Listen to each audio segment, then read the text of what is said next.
O que acontece com o espírito da pessoa que sofre um acidente e fica em coma? Vamos falar sobre esse assunto? Vamos lá, gente, então começar. Para você que chegou agora, está chegando agora no canal, meu nome é Anderson Gomes, você está no canal que fala sobre espiritualidade e vamos conversar um pouco aqui sobre esse assunto. Muita gente tem essa dúvida, o que acontece com o espírito de uma pessoa que sofre um acidente e está no hospital, está lá em coma, está ligado em aparelhos, né? E recentemente até teve um ator lá, o Kaique Brito, recentemente sofreu um acidente e passou por tal situação, né? Que tomara que dê tudo certo, que recobre aí a saúde dele, né? Meu respeito a todos os familiares. E vamos então entender, na visão da doutrina espírita, o que acontece com o espírito da pessoa, com a consciência dela. Veja, se nós olharmos para entendermos a visão espírita de verdade, temos que olhar, claro, Allan Kardec, né? E o Allan Kardec tem um capítulo do Livro dos Espíritos, tá? Que chama-se Emancipação da Alma, ou seja, a alma que se projeta, que sai para fora do corpo. E nesse capítulo ele fala sobre o sono e sonhos, que é justamente a emancipação da alma no sono, tá? E ele diz aqui, o que acontece? Que durante o sono a alma, ele pergunta aqui, ó, aos espíritos, durante o sono a alma repousa no corpo? E eu estou falando sono porque é comparável, a gente pode comparar um estado de coma a sono, tá? Ele diz não, o espírito jamais está inativo. Durante o sono os laços se unem, que unem o corpo, se relaxam e o corpo não necessita do espírito. Ou seja, se o corpo está num estado anestesiado, em sono, em coma, estados que são semelhantes, esses laços se afrouxam. Ele tem aqui várias partes, como ele fala aqui mais à frente, como podemos apreciar a liberdade do espírito durante o sono. Ele diz que o sonho liberta em parte a alma do corpo. Quando se dorme, se está momentaneamente no estado em que o homem se encontra de maneira fixa depois da morte. É comparável ao estado do espírito depois da morte. Ele diz aqui, espíritos que se desligam logo da matéria em sua morte tiveram sonhos inteligentes. Estes, quando dormem, reúnem-se à sociedade de outros seres superiores a eles. Tá?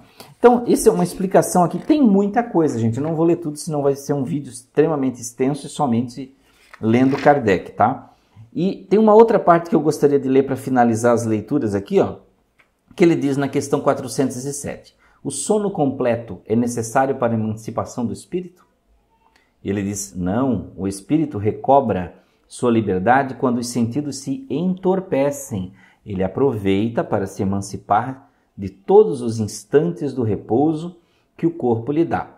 Desde que haja prostração das forças vitais, o espírito se desprende e quanto mais o corpo está enfraquecido, mais o espírito está livre, tá? Então veja o que ele falou no final aqui, ó, quanto mais o corpo está enfraquecido, mais o espírito está livre.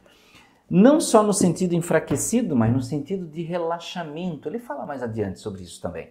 Quando o corpo fica relaxado, ou seja, quando nós entramos em um estado de consciência alterado. O espírito não sai do corpo só no sono completo, ou só em um coma induzido, seja o que for, um acidente, uma pancada na cabeça. Até naquele momento que você relaxa no sofá e você não está dormindo completamente, está num simples relaxamento, o espírito também fica passível de sair do corpo. O que acontece com o corpo físico? Estado alterado de consciência, as ondas cerebrais se reduzem, a frequência das ondas cerebrais, você sai daquele estado beta, que é o consciente, e você começa a ir para um estado alfa, ou seja, que é aquele estado de relaxamento. A tua consciência se expande e propicia, principalmente para as pessoas que têm mais facilidade, essa saída do corpo. Como você queira chamar, tem pessoas que gostam de chamar de viagem astral. Tem pessoas que gostam do nome projeção astral. Tem pessoas espíritas gostam de emancipação da alma, um nome mais complicado, né, para dizer que a alma vai sair do corpo. E é claro, tem muitos jeitos, projeção da consciência, né? E aí tem subdivisões técnicas e específicas, se você sai com o teu corpo astral, com a consciência, com o isso, com o aquilo, né? Que aí não vamos entrar tecnicamente em todas essas divisões. Mas especificamente num caso de uma pessoa que passou por um trauma, como por exemplo lá o ator Kaique Brito, quando ele está naquela situação, e o nosso corpo ele é muito inteligente, né? Quando nós passamos por trauma, rapidamente a consciência se desliga. Isso é neurológico, eu estou dando uma explicação baseada na neurociência. A consciência se desliga para que o corpo não sofra cerebralmente, mentalmente, mais traumas. Tá? Porque imagina se você sofre um acidente e você tem memória total de tudo. Isso se torna mais traumático. Então, o nosso sistema de homeostase faz com que desligue, né, o estado consciente e você fique desmaiado ou em coma para que evite, né, o trauma.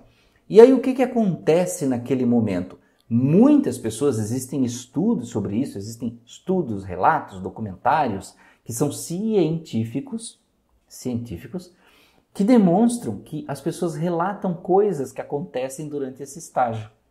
Quando seja num coma induzido, seja num acidente, num trauma, que as pessoas dizem coisas que viram o seu próprio corpo, que viram, por exemplo, ambulância, que se viram na UTI, ou viram-se, por exemplo, na mesa de cirurgia, e às vezes, isso comprovado, gente, em livros, relatos, como eu falei, documentários, as pessoas citam conversas dos médicos, tá? Coisas que eles fizeram. Existem relatos que pessoas comentam o que aconteceu fora da sala de cirurgia. Porque ainda muitas pessoas questionam cientificamente que certos níveis cerebrais podem estar ativos e você ouvir, por exemplo, né? Mesmo ali num estado, num coma induzido, num estado hipnótico, né? Fazendo uso de hipnóticos, que são os remédios que fazem ali a sua anestesia, tá? Que ainda poderia haver um nível de audição, mas já foi demonstrado que tem pessoas que chegam a sair da sala de cirurgia e falam que parentes comentaram fora da sala. Tem gente que vai para casa enquanto está ali no coma e é visto em casa, às vezes por parentes que estão lá, diz, nossa, parece que eu vi o fulano aqui, mas ele está lá no hospital.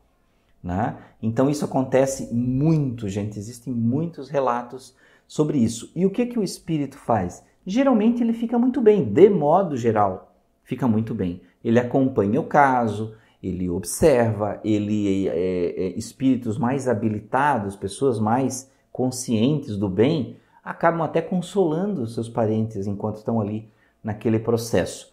Alguns passam por processos de aprendizado, de entendimento, e trazem depois, quando voltam para o corpo, quando recobram a saúde, contam coisas fantásticas do que aconteceu fora do corpo. Tá? Então, existem muitas situações. E isso não tem nada, gente, de anormal, de estranho, esquisito. É um processo natural do corpo. Isso não é estudado pelaquela ciência newtoniana, aquela que quer botar tudo num tubo de ensaio ou num microscópio para enxergar, porque isso não dá para enxergar, uma experiência subjetiva, né? Mas já é estudada por certos campos da parapsicologia, certos campos da neurociência, e muitas outras pessoas que estudam a psicologia, principalmente a transpessoal, né, também já pesquisam essas áreas das experiências fora do corpo ou das experiências de quase morte também, né?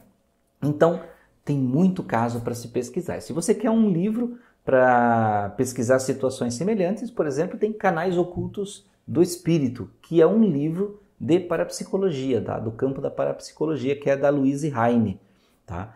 Então, meus amigos, espero que tenham gostado desse vídeo falando desse tema, do que acontece com o espírito de pessoas que estão em coma. Se você gostou do vídeo, agora você pode curtir o vídeo e até se inscrever no canal se você é novo aqui. Então, um grande abraço, muita paz, muita luz. Até a próxima.